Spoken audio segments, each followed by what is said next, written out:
Hi, good evening. Thank you so much for joining us on this lovely Tuesday evening. My name is Cale White, and I am a 3G New York board member, and I'm the grandchild of Sala and Abram Kurtz, two survivors from Rodham, Poland, and I am so proud to be here on behalf of 3G New York, grandchildren of Holocaust survivors. I am very pleased to be presenting this program tonight, focused on the book Plunder by Menachem Kaiser. So let me scroll down. 3GNY is an educational nonprofit for grandchildren of survivors and our supporters. As a living link, we preserve the legacies and the lessons of the Holocaust. Our mission is to educate diverse communities about the perils of intolerance and to provide a supportive forum for the descendants of survivors. 3GNY is most proud of our flagship educational program, We Do, which is short for We Educate.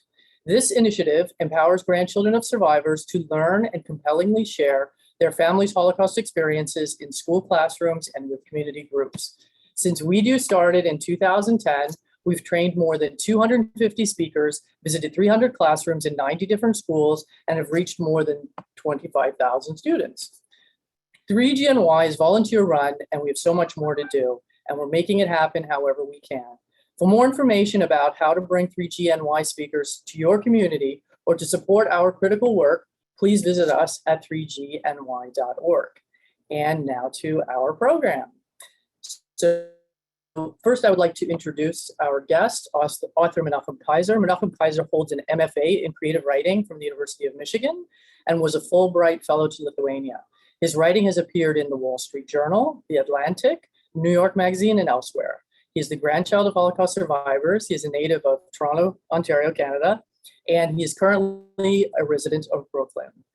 We are very fortunate to have a last-minute guest, Joanna Sliwa, who is a historian from the Conference on Jewish Material Claims Against Germany, otherwise known as the Claims Conference, to give us a bit of an explanation on the new legislation that was passed in Poland regarding Jewish property. She is originally from Poland. She's also a 3G. She came here with her family in the 80s from Poland, and she currently resides in New Jersey. And we're very happy that she's here with us on the event tonight. So first of all, welcome, Menachem. Thank you so much for taking the time to be on this event. It's our pleasure to have you. Yeah, it's so exciting to be here. Thank you so much for setting it up. Hey, my pleasure. So just to show you the beautiful book, and here it is. If you haven't already got your copy, I think we already posted, but there's a link where you can purchase the book, and it's definitely worth getting. For those of you who have your own collection of Holocaust biographies, in particular 2Gs who have made the journey back to the homeland, quote unquote, the Altaheim, to visit the place where their parents or their grandparents live. This is definitely a completely different take on that genre. And as far as the arena of 3G authors, Menachem is definitely one of the first. It's a pretty uncrowded arena at this point, and we're very happy that he's joined. The book has been very highly reviewed and well received. And so just to give you a little bit of an introduction on the book, in the book itself, you refer to yourself as kind of an uneasy guide. You're a grandchild, quotes, grandchild trekking back to the Altaheim on this fraught memory mission. And you refer to people who take these similar journeys as memory tourists, which I think is a very apt name. How did you get into this whole complicated story? When did this all start? Honestly, totally accidentally. And so it's really interesting to be speaking to within a 3G organization, because it's something I've actually had some trouble relating to. And so growing up, I grew up as the grandchild of the Holocaust survivors, but yet it didn't really inform much my identity, mostly because I didn't know my grandfather at all. And my grandmother died in 2005, so I did know her, but we knew nothing about their Holocaust experience. And so, in the book, I call it a sort of comfortable ignorance.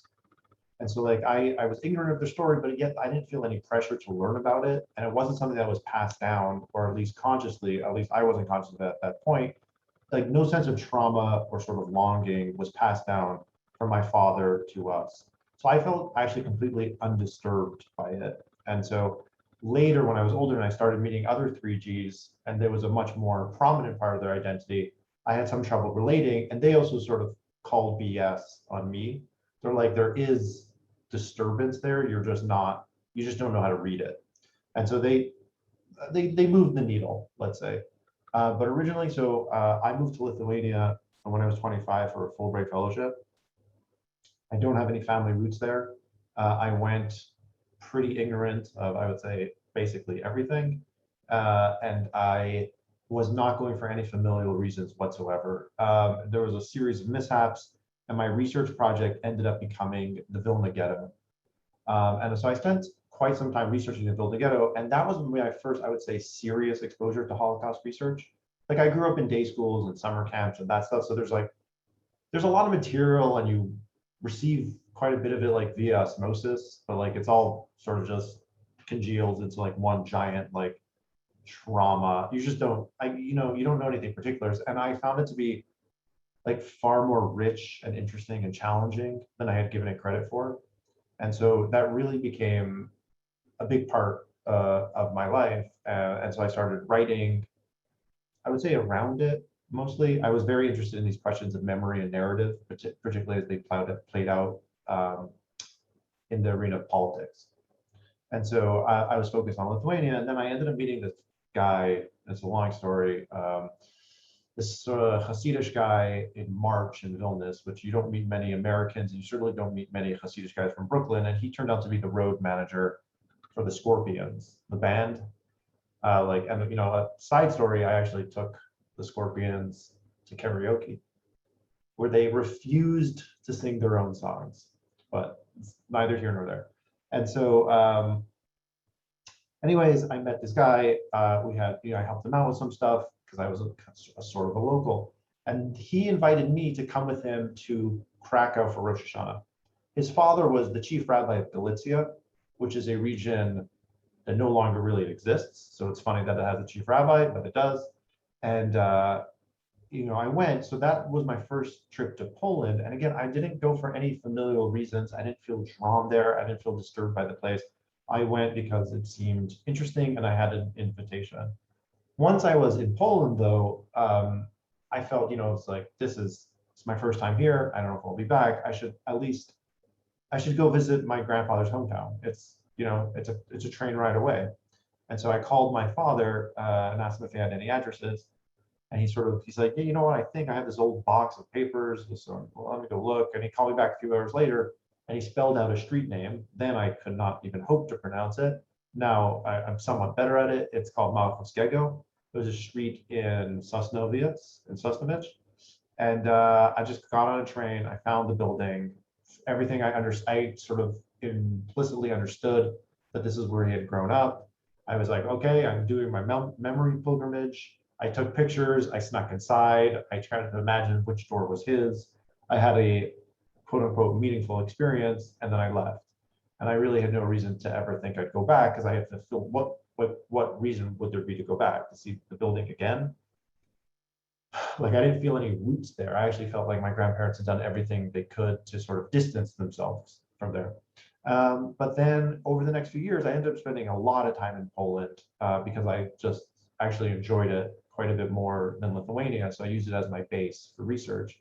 And I met a lot of people. I established a fairly wide network, and I kept hearing about people who had successfully reclaimed property or who were attempting to reclaim property. And my father kept mentioning, he's like, we actually own that building. Like, we have documents. My grandfather tried to do it. I sort of didn't really listen. I just didn't think it was an important thing. I never heard about this growing up until one day he just sort of got frustrated with my laziness, and he faxed me all the documents to a hotel in Krakow.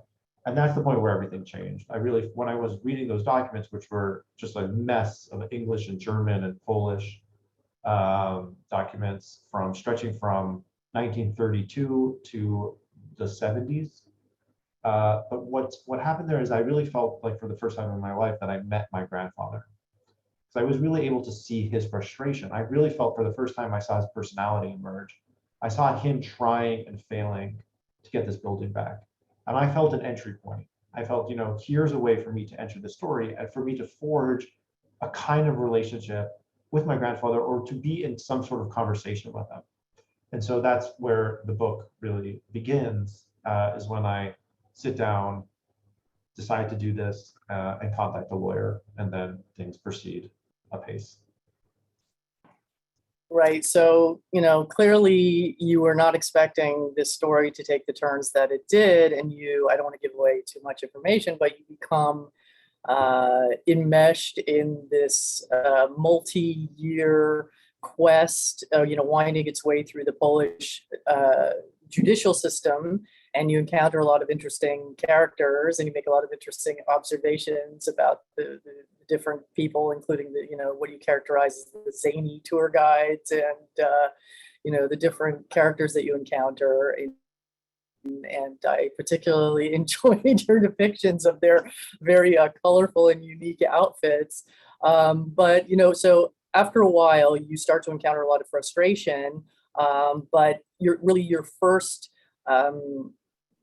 important event takes place when you go to visit the building, which actually turns out to be the wrong building, and then you start to meet and form relationships in the building. So what happens at that point? So as the reclamation effort was kind of less romantic than I thought it would be, because all it was is me just hiring this lawyer and giving him documents, and I wasn't even pulling it, so the thing just started churning along, and it kind of receded to the background of my life. The next major step was I started getting pushback from various people, both in Poland and in the US, about really challenging me to think, I would say, more broadly about what I was doing and the consequences of it. Some people challenged me on my justifications, my moral and legal rights. To me, those were hollow challenges. I didn't feel like my moral or legal rights were at all questionable. I felt like I had every right to pursue this claim. The counterexample I would use was, if my grandfather's family hadn't been murdered and we had sort of stayed in Poland, no one would dare say my family didn't own it. And so you're saying the fact that my family's family was murdered means our claim to ownership should therefore be less valid. But I will say the pushbacks, these sort of more valid accusations and the less valid accusations did broaden my consciousness. And I was sort of, I came in with this very default narrative of like, the building belonged to my family, and it still belongs to my family, and there's really nothing else to worry about or consider. And so what changed was I began to sort of think about the current residents of the building, as in, my actions are going to really affect them. And the sort of delicate dance here is to sort of be really conscious and sensitive of those consequences without undermining your own claim, without really challenging your own legal or moral right to the ownership of the building. And so that's, against my lawyer's wishes, I ended up going into the building and meeting the residents. And developing really personal relationships and really having kind of really surprising and warm and like quite loving encounters with them. Did you ever clearly, I knew in the book, it's almost like an internal conversation, but did you ever clearly kind of demarcate the reasons why you decided to pursue the ownership, reclaiming ownership of this building? I know you say it was not necessarily just for monetary reasons. Was it a way of reconnecting with this grandfather you never knew? What were the real motivations behind doing this? It's a mess. It's a mess. And so like what I really tried to do was sort of, I don't know if I would ever be able to successfully demarcate the motivations, but I was hoping to sort of paint a picture of just how messy those motivations are. And one of like a big twist was finding out the building was worth a lot more than we thought it was. I had assumed before I sat down with the lawyer that the building would be worth somewhere in the neighborhood of $30,000 to $40,000. I was off by a factor of 10, and the building was worth $400,000 to $600,000.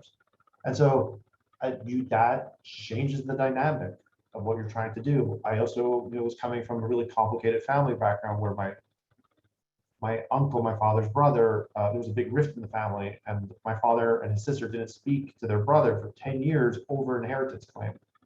And this was in a way sort of like there was just no way to sort of go forward with this without dragging back all these really hurt feelings and sense of betrayal. And there's also really, there is like very sort of honest and sentimental motivation of saying like, yeah, this is a way, something to do for my grandfather, but that's tempered by the fact that I never knew him. And I don't want to pretend like I knew him. And I don't want to pretend like I'm doing something for him. And you can't, it just becomes really tricky. And there's like a very familiar default sentimental narrative that gets trotted out very easily. And I was very wary of that happening to me without me realizing it.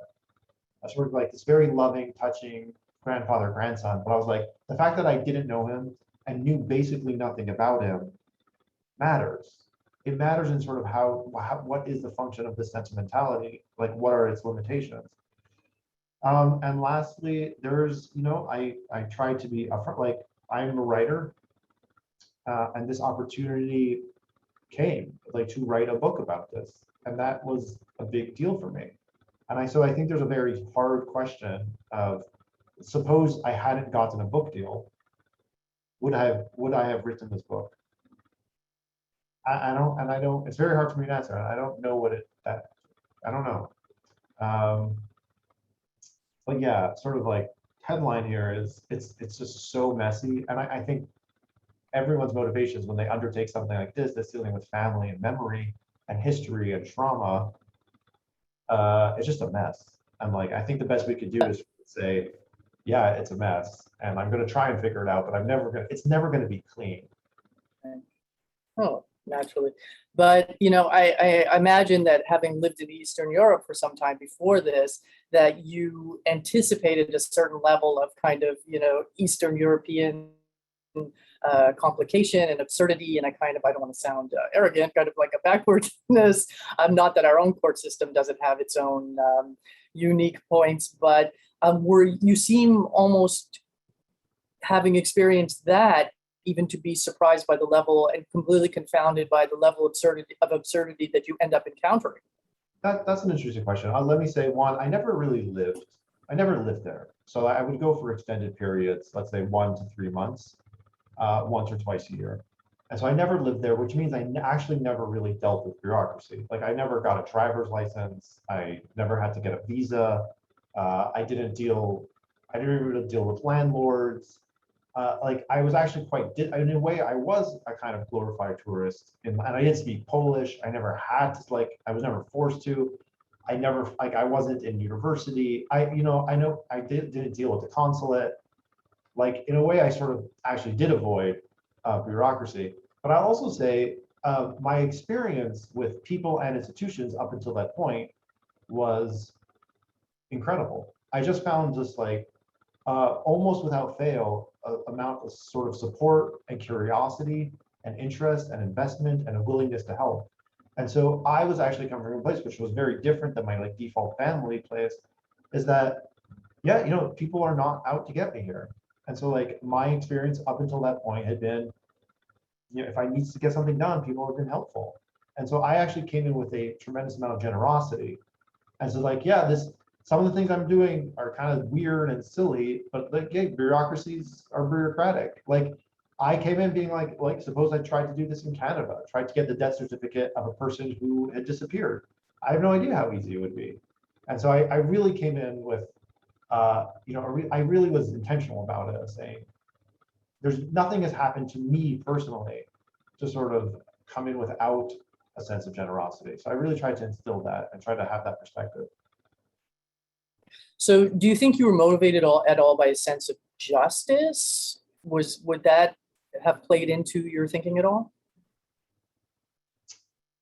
It maybe, but in a micro sense, maybe just within my family, as in but I get very nervous when my story is sort of extrapolated and becomes a larger moral story, because I'm not comfortable being a spokesperson for that. And even if it is, I'm not denying that there's this is a question of justice and victims should get what was taken from them, for sure. But I didn't feel like that was my mission. I felt it was much smaller than that, and much more concentrated. something like this is justice for my family. It's sort of I could sort of resume what my grandfather had tried to do for more than 30 years. And so justice might not be the right word, but it's sort of like an extension or sort of even a resolution. Even honestly, even if I failed, that felt important. That felt like a resolution to what my grandfather had tried to do. But no, I didn't see myself as like a kind of on a mission. No, I was never comfortable with that role. And so I pushed back when people sort of foisted it upon me. And it's been interesting since the book's come out. I don't really have a choice anymore. And so like because it's out there and sort of like it gets read like that. And so that's been more fuzzy. And so like I see being a spokesperson for reclamation has been interesting. But like I can't, the book exists sort of independent of me at this point. Right. And so you began the case in 2015. And at the end of the book, it's kind of left in a very unclear situation. And so where do things stand right now? So for those who haven't read the book, basically the biggest hurdle we had was securing recognition from the courts that my relatives who had died in the Holocaust were in fact dead. And so that proved, I thought it would be very easy because they'd be almost 140 years old and they had died in the Holocaust, which is, it's not a minor event. But that proved to be very, very difficult. So we actually lost, and then I appealed to a court, the regional court in Katowice, which was one court below the Supreme Court. We lost again, and that was a panel, that was 3 judges. And I was like, okay, this is, I don't understand what's happening, but I'm all pumped up. Let's take this to the Supreme Court. And then I met people who started advising me, including Michael Bezeiler, who is a professor out in California, who's, I would say, one of the experts on restitution. And so he went over my case. I hired another lawyer to help me with my lawyer. I had some trouble understanding what was going on. And so they sort of pointed out there's actually 2 kinds of death recognition in the court system. There's a death certificate, and then there's recognition of deceased. The recognition of deceased, if someone goes missing, the court could sort of issue a certificate that sort of says this person's missing. We don't know how he died or where he died or when, but he's now legally gone. And so I had applied for the wrong one. And so basically I had to go back to square one. And so that's really where the point where the book ends. For a long time I was very nervous because I didn't think the publishers would be happy without an ending. Like when I sold the book in 2017. When I had sold it, I had meetings with a couple publishers, and they're like, "Oh, this is a cool story, but you're going to get the building back, right?" Like they saw that as the natural end, and I was like, "For sure, obviously it's going to be done in like 8-9 months max." And then when that didn't pan out, I actually panicked, and I didn't say anything to my publisher for a while because I was really nervous. Because I felt like I had misled her. I felt they would be really unhappy. I felt like the book would be totally undermined. And so we had this sort of very funny meeting where it kind of felt like a breakup, where I had like this awkward, like I was admitting to an affair or something. Like I was like, okay, I have something I need to tell you. But the blessing in disguise was that it ended up being so much more honest and so much more true because it denied me the easy familiar ending. It denied me that sort of easy sentimental victory, or honestly, easy sentimental defeat. And so that's how I had imagined the book going, but it didn't go like that. And it really forced me to go back to one of your earlier questions to interrogate my own motivations. And so it's not really who cares about not who cares about the building, but let's say I did get the building back, then what? What does it mean? What does it stand for? So it's symbolically important, sure, but then let's interrogate that symbolism. And so the book ends on that just nothing happened. I have to figure out what that means. But the day I submitted the final draft, and so that's 2012, 2020, like early 2020, literally the day we got the next court decision that we finally did secure the death recognition. And so that major hurdle was cleared. And then basically we have to apply to the court to basically recognize the line of inheritance. So like my great grandfather died, so the estate should pass down to my grandfather, and my grandfather's dead, so it should pass down to his children. So we had to apply for that. And then over Passover, there was a trial where my father testified over Zoom. And then not that long ago, we got the decision from that, which was very disheartening. So basically the court was like, sure, your great grandfather is dead, so the estate can pass to your grandfather, but we will not recognize the estate being passed from your grandfather to his children, even though, you know, the records of my grandfather's death are good. Like, he died in Toronto, we have all the paperwork. And so basically we're now appealing that. And the last decision, which happened after the publication of the book, as you know, from what I understand and from my lawyers understand, everyone I've spoken to seems to believe is that is the most unambiguously nefarious, I would say, of the court decisions. And so it's, you know, you think you're there and it's like 2 steps forward, 1 step back. It just feels extremely incremental. So that's where it stands now. Well, I mean, I'm hoping everything turns out well, but I don't know how you were conditioned. I'm not overly hopeful.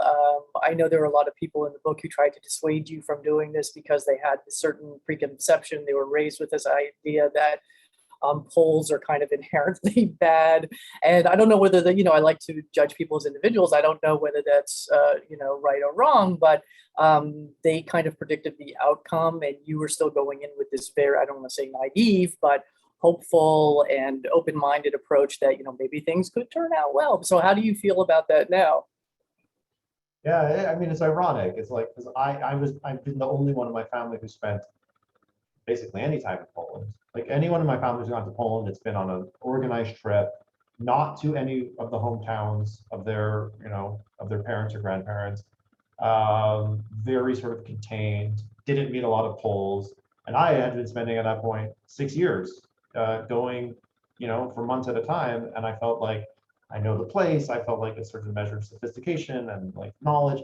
And yeah, I was wrong. And like that there is a tension in the book of me feeling like I'm being pulled back to this sort of default Jewish attitude towards Poles and Poland, which I was very and still very resistant to. But in some sense, I felt like I was being forced to adopt that attitude because I was like, gosh, it's going exactly the way you guys all thought it would, and not going the way I was told it might go, or the way my experiences would lead me to believe. And so, yeah, there's definitely a tension there. Yeah. So actually, this is a very good point to bring in Joanna Sliwa. So Joanna Sliwa is just here to clarify for us some of the recent events that have taken place between, I mean, it's between the diaspora, but it's also between Israel and Poland, just to speak a little bit about this legislation that was introduced. To clarify, because I was completely confused. And how does this affect people like Menachem in their cases that are currently before the courts? How does this affect 3Gs who are thinking of pursuing a similar type of lawsuit where they, you know, they research and go after their family's historic property? So can you explain how this law works and what the ramifications are? Okay, thank you, Kale, and good evening, everyone. Thank you for having me today. Menachem just described his quest for finding resolution in Poland, and Menachem, I really like this term of yours of finding resolution. And what emerges from this discussion that we just heard, and also from Menachem's fantastic book, is how contested and convoluted the issue of Jewish-owned property is. So just to give a little bit background before we go into the actual law that was enacted just last week, after the war, so let's say during the Holocaust, right? The German authorities deprived Jews of both their movable and immovable properties. And after the war, in 1945 and 1946, the communist government in Poland made certain provisions for the return of private Jewish property. But the government also ensured that unclaimed and heirless Jewish property was nationalized. Now, successive Polish governments since then have brought up various bills, and they made different statements for legislation to address the restitution of or compensation for private Jewish property, but none of them were successful. And this brings us to the year 2015, when Poland's Constitutional Court ruled for setting a deadline after which administrative decisions regarding property titles could not be challenged. And so that was 2015. We are in 2021. And so just last week on August 11th, the Polish parliament passed a law that sets a 30-year limit on challenging decisions made during communism regarding property claims. So essentially what this law means is that it will extinguish almost all private property restitution in Poland. And days before the scheduled vote in the Polish parliament, American diplomats and members of Congress, international leaders, also representatives of Jewish organizations, such as the World Jewish Restitution Organization, urged Polish lawmakers to reconsider and to withdraw the harmful bill. Now, the bill passed, and 3 days later, on August 14th, Poland's president, Andrzej Duda, signed it into law. Now, Duda stated that his approval would end legal chaos that he believes surrounds Jewish property matters, and that this law would remedy what he called the lack of respect for the basic rights of the citizens of his country. The new law will enter force next month, so everything, as you can see, is happening quickly. It will enter force on September 16th, which also happens to be Yom Kippur.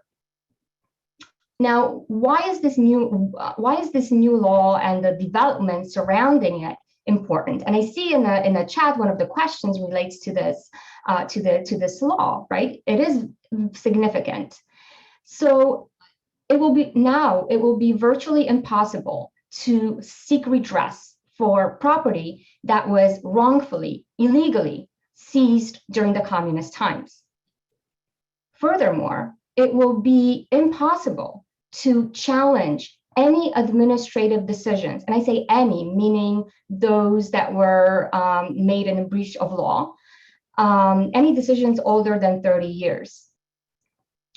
All pending proceedings involving communist-era property decisions will be discontinued and dismissed. There is no time period for resolving pending cases. These cases will be discontinued and dismissed right away. Furthermore, no new claims can be filed. The new law will also severely restrict the ability of claimants to file civil suits for compensations. Claimants would no longer be able to obtain a formal confirmation that an administrative decision was issued in breach of the law. So that's one part of the issues. The other one is that by enacting this law, Poland refuses to take responsibility for the wrongful actions of its preceding governments. Poland also closes shut any conversation about the issue of Jewish property that was seized first by the German authorities and then taken over by the communist government in Poland. Poland will continue to benefit from property and assets that belong to their rightful owners and heirs who are now unable to reclaim them. And as someone mentioned here in the comments, this also has repercussions for foreign relations. And the law has already tarnished Poland's foreign relations. For example, the Israeli government condemned the law, citing that it's immoral and anti-Semitic. And Israel also diminished the rank of its diplomatic ties with Poland. And this has major consequences. Now, what can we do as descendants of Holocaust survivors? I think educating ourselves is key, as is sharing that information with others and using any outlet possible to speak out against that injustice. And obviously, this matter directly concerns those of us who are descendants of Holocaust survivors from Poland. But this is also a larger issue that should engage all of us. This is an issue of Holocaust memory. It is about a measure of justice for those who were murdered, for those who survived, and for the descendants. It is also about a vision for the future in which, in that vision, we ensure that certain amends are made for the wrongs committed.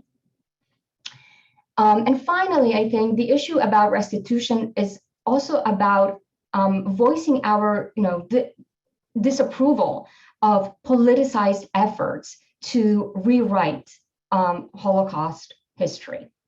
So that is all from me. Thank you. Thank you very much, Joanna, for that very concise overview and explanation of what's going on. So if I can ask you, how does this affect cases like Menachem's that are still before the courts, and what recourse? I mean, you mentioned that we could mobilize it again around different organizations to try to get our voices heard, but as as 3Gs, if we want to now go back and pursue the same course, we basically can't do it anymore? It really depends, and it's a very small pool of cases that could still be pursued. For cases, let's say, for property that was nationalized, taken over by the state after the war, right? Those claims will no longer, you can no longer pursue those claims. You could no longer go to court and challenge a decision that was made during communism, let's say in the 50s, right? Because over 30 years has passed and that decision could no longer be challenged, right? So if that property was nationalized, right, taken over by the state, if that property was then privatized, you have no claim to that anymore.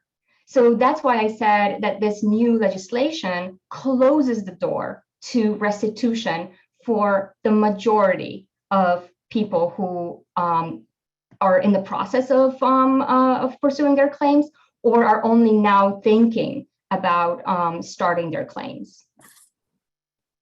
So what's the real reason behind this? I mean, why is this happening all of a sudden now? I think there are many reasons to that. I think it is significant to say that the Polish government, Poland today is run by a rightist party, Law and Justice, which has been losing supporters, and they need to do something to regain support, right? And this issue of Jewish restitution is like a lightning rod, right? And it tends to unite people, right? Those who protest against giving what they perceive as giving money to the Jews, right? The Jews want to rob us, basically, right? That's how the narrative goes. Of course, not all people in Poland think that way, right? That's not the case. But this legislation is happening at this particular time for a particular reason. Now, there is a backstory to this too. So if we go back to the year 2018, when the JUST Act, Justice for Uncompensated Survivors Today, was enacted in US Congress, right? There was immense resistance in Poland, protests in Poland, and among the Polish diaspora, including in New York. And there was a lot of manipulation surrounding, the meaning of the JUST Act, which in Poland is known as Act 447. They don't call it JUST Act. Act 447, right? And it was about the Jews are coming. The Jews are coming to get our money, to get the buildings. They're going to rob Poland, and that was the narrative, right? And what the Just Act was supposed to do was to call on diplomats, right, in U.S. embassies abroad, to write reports regarding the situation of property that was unrestituted in countries that had signed the Terezin Declaration in 2009, including Poland.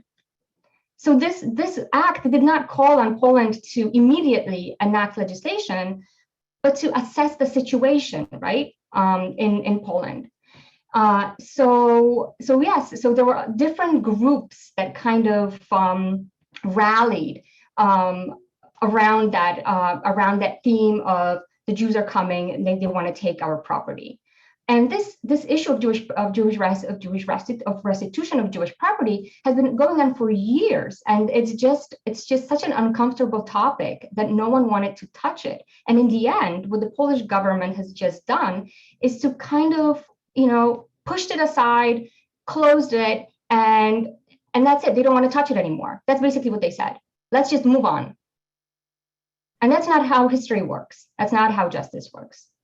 Right. I mean, clearly, this is not helpful for Jewish-Polish relations moving forward. So we have enough material here to create an entirely new program, and I actually hope to invite you back to discuss this in more detail, because we actually got a lot of comments about this in the chat, and so I think we need to address this in a whole other program. But I really want to thank you for clarifying all of that organization for us. So Menachem, going back to you, so your story takes a few quite unusual turns, because you become embroiled, kind of sucked into this culture that has developed around this treasure hunting in the region of Silesia, in particular around the Riza project that was initiated by the Germans, which was essentially a series of tunnels that were bored into the mountains in that region. And it's quite mysterious. Nobody really knows why they did it or what they did it, and the scale of it is really quite amazing. And so this whole culture has developed of treasure hunters, and it's also kind of cloudy as to what their motivations are, whether it's, as historians or it's for personal gain, but you encounter a lot of unusual characters. So talk a little bit about that. Sure. So yeah, there's a large culture of treasure hunters, mostly based in Silesia. And treasure hunter is a little bit of a misnomer, but it covers, it's a very large community. I would say easily over 100,000 people. And so on one side of the spectrum, you have like the hobbyists who are like, hanging out with metal detectors over the weekend. And on the other side of the spectrum, you have very sophisticated and sometimes even sponsored expedition groups using high-end equipment like LiDAR or radar or magnetometers. They are looking for treasure, yes, but I would say what they're looking for is more broad. I would say they're looking for answers. And so they're very interested in places that have what they call mystery, which is sort of largely World War II, but not only, of like very strange artifacts or ruins or infrastructure, much of it built by the Nazis. And there is no shortage of that sort of stuff in Silesia, especially, which was Germany before the war, and kind of a frontier of sorts. It's an old coal mining region, so you have like a lot of stuff going on in the mountains. You have a long history and legacy of treasure. And this sort of got perpetuated also with the wartime narrative of the Nazis taking real treasure and hiding it, or Germans who were fleeing hiding their art or their cutlery or their valuables, and lots of Jewish valuables, of course. And so the largest sort of the headline legend is the Golden Train, which is an ostensibly legendary train full of looted gold that the Nazis packed up in Wrocław, which was in Breslau, sent it towards Berlin, but the train got diverted and it was parked inside of a mountain, and it was hidden there. And then, according to legend, never found until in 2015, these two so-called treasure hunters announced to the world that they had found it. And so it brought a tremendous amount of media attention. You know, the New York Times, the New Yorker, the BBC, Fox News, all descended on this town called Babjech to talk about this discovery of the Golden Train. Now, there was no discovery of the Golden Train. They just claimed to have found it. And it's like an interesting question that I deal with in the book, why their claim was taken so seriously with such a lack of, was so, you know, everyone was so credulous. Well, it's a little bit of a long story, but basically I found out that a relative of mine had written a diary. And this diary was something of a sacred text among the treasure hunters because he gives details about this Project Risa, this large infrastructure project, like a series of tunnels in Owl Mountain, which has, as Kale said, basically no documentation. So this text, a diary called Zajutami Shmerchi Behind the Wife's Death, written by Menachem Kaiser, is a very, very important, you know, somewhat of a mythological text. I found out completely by coincidence. And anyways, when the treasure hunters found out that I was related to this guy, they sort of embraced me and I became a celebrity in my own right among the treasure hunters. Abraham, just to clarify, was my grandfather's first cousin, which made him my grandfather's closest surviving relative, which I don't know how many of you guys are close with your first cousins, but in terms of when you look up your family tree and realize that almost everyone died, so it becomes a major discovery. Like my family went from extinct to not extinct.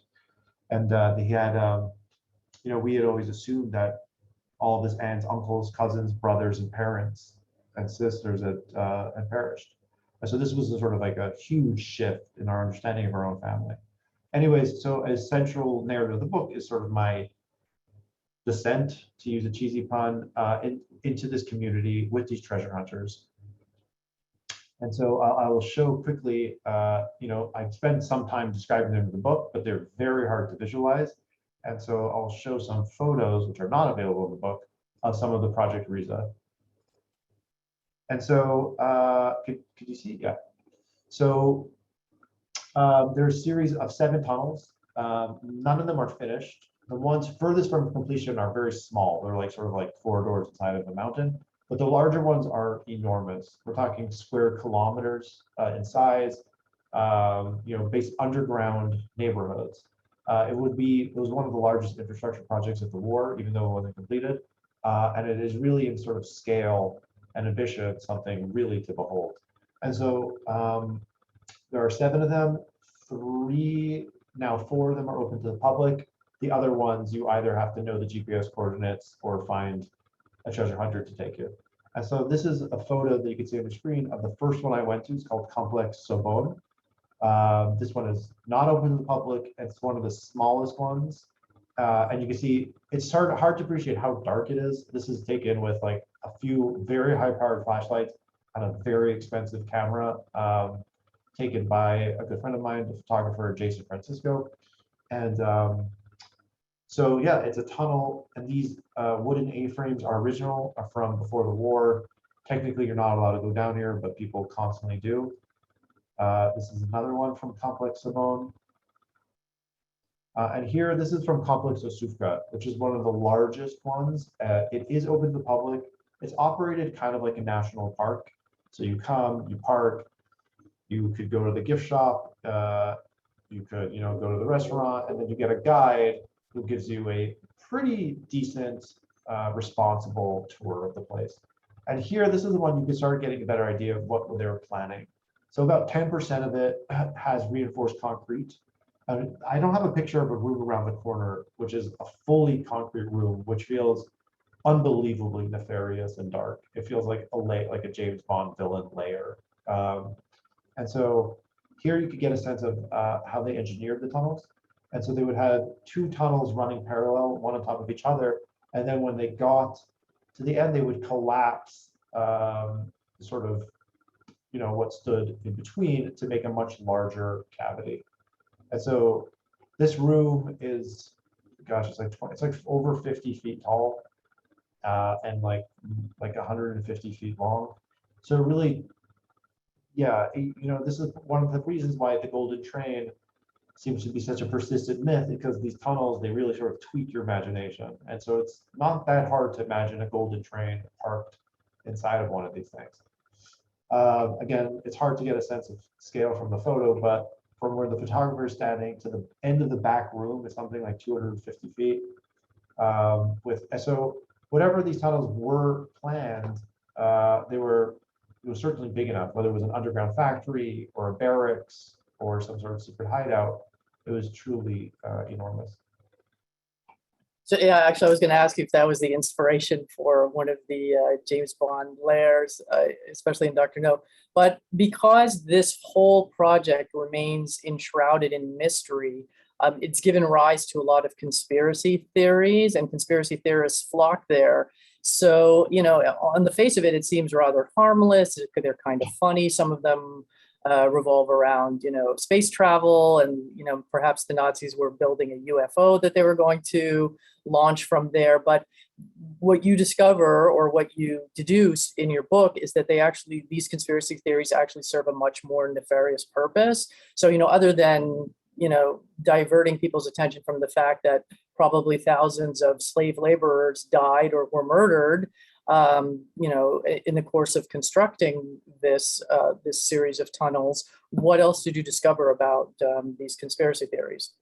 So basically, initially I started hearing these conspiracy theories while hanging out with the treasure hunters, and I was pretty dismissive because they were so weird and funny, and they seemed really trivial. Like, yeah, there would be Nazi flying saucers, or time travel, or anti-gravity is a really popular one, or ancient occult stuff, or outer space. And so I would hear them, I'm like, who cares? Like, this is just, it's like if you meet sort of a zany guy or wherever,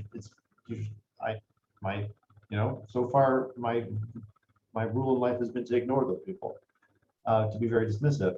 But then it started piling up, and I started realizing how endemic some of these beliefs were, and how widespread and like deeply held, of people who I considered somewhat responsible, and somewhat accomplished in terms of, like, they studied history, and they would believe that the Nazis had anti-gravity technology.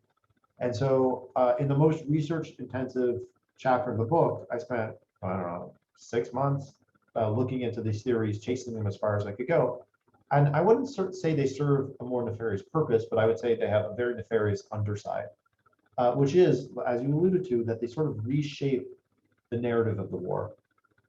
As in, there's such an emphasis on, like, the technological arc of the war, or the occult arc, that basically the story of the war becomes, you know, the Nazis developed time travel, not the Nazis, you know, conduct genocide. And you see the purposes dovetail. So most of the treasure hunters I know were not anti-Semitic, were not sort of pushing these conspiracies as a form of Holocaust denialism or revisionism, but they could be harnessed for that purpose. So you would see some very famous Holocaust deniers like Reb Zundel. He's a conspiracy theorist about this. Like, one of his first books is about, like, Nazi space stations on the moon. And so you could see the purposes start dovetailing, and people and often, sometimes without them realizing, propagating these beliefs, because again, it sort of re-emphasizes certain parts of the war and de-emphasizes what most of us would consider the much more important, significant parts of the war. And so, yeah, this is something that emerged very slowly from my research, but it really gave me pause and to sort of reconsider how we narrate these things. And even larger, not just conspiracy theories, if you sort of go on Netflix and type in Nazi and see how much sensational material there is. And so, like, there's a very popular trope of, you know, Nazis in science fiction. And so, like, it's largely innocent, but as a collective force in media, maybe it's not that innocent, because again, it's what is the important narrative to come out of the war. And so, yeah, it's a deep and weird hole, but I do think it's important for us to sort of maintain perspective, and, like, what is a responsibility, not just to history, but to sort of how we narrate history. It's interesting. So I just want to we're getting near the end of our program. We might be going over by a couple of minutes, and I hope people can stay with us. We won't go over too long. I just wanted to bring in some of the questions from the chat. So we actually had a question and perhaps Menachem can address this as well. If your family does have, you believe your family does have property in Poland still, how can you find out more information about it?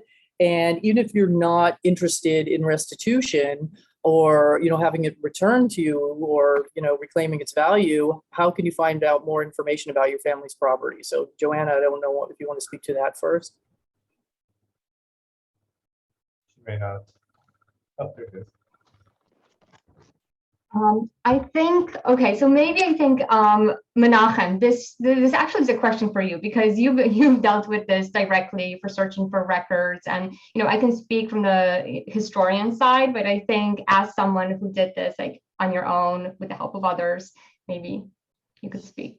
It's hard. A lot depends on what city it's in, and so if it's in a larger city, so the resources might be more accessible, and there might be more people on the ground who will be able to help you. If it's in a smaller city, it might be very tough without someone on the ground. There are certainly services, genealogists or researchers in Poland who you'd be able to hire to go look for the records, but also your own records. And so this, it just takes quite a bit of sleuthing. If you don't speak Polish, you're going to need someone who does.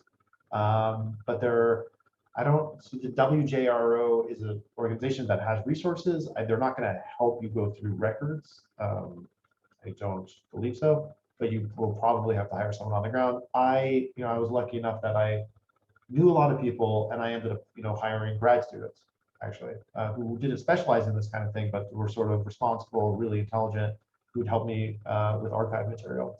And so it's totally doable, but if you're not familiar with what's there, it's challenging. You're going to need help, and people are welcome to get in touch with me directly.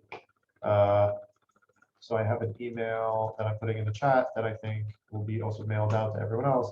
If with more specific questions about your own reclamation efforts or anecdotes or stuff that might not be appropriate for the forum, please be in touch. So we had another interesting question for Menachem. What were the reactions of the Poles that you encountered while you were there when you explained to them the reason why you were there and what you were doing? So largely it was support and interest, and a little bit early on when I was doing the reclamation, a little bit defensiveness, a little bit of saying, questioning my motivations. This question of appropriation came up again and again.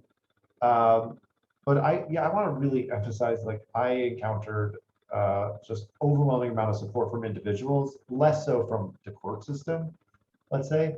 But I didn't really some very isolated incidents of anti-Semitism, but usually from people who were drunk, but not really any pushback. No one challenged me on sort of my legal right to it on an individual level. That said, most of my friends, were living in Krakow, were well educated, were of a certain political bent, and I'm sure a lot of people would have disapproved. I just wasn't hanging out with them. And so, in the next few weeks, actually, a review of the book is supposed to appear in the Treasure Hunter magazine. And this is the review I've been most excited for. So, I don't know, maybe they'll be more critical.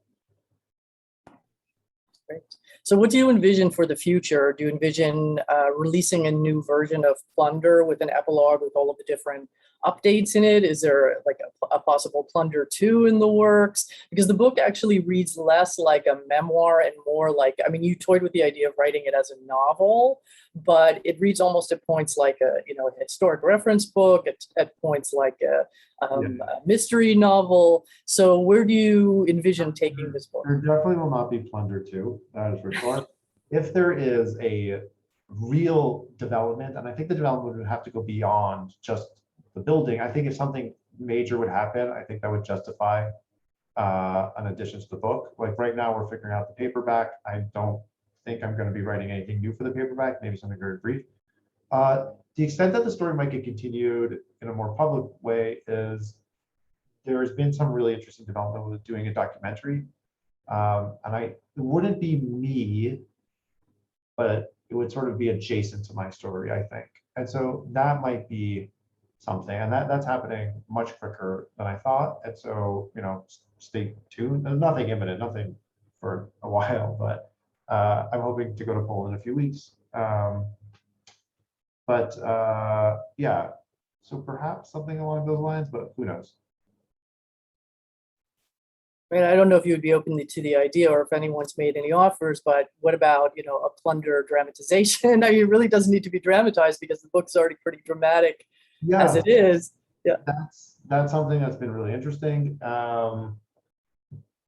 I have, yeah, so I have a film agent, but I'm not involved in that process.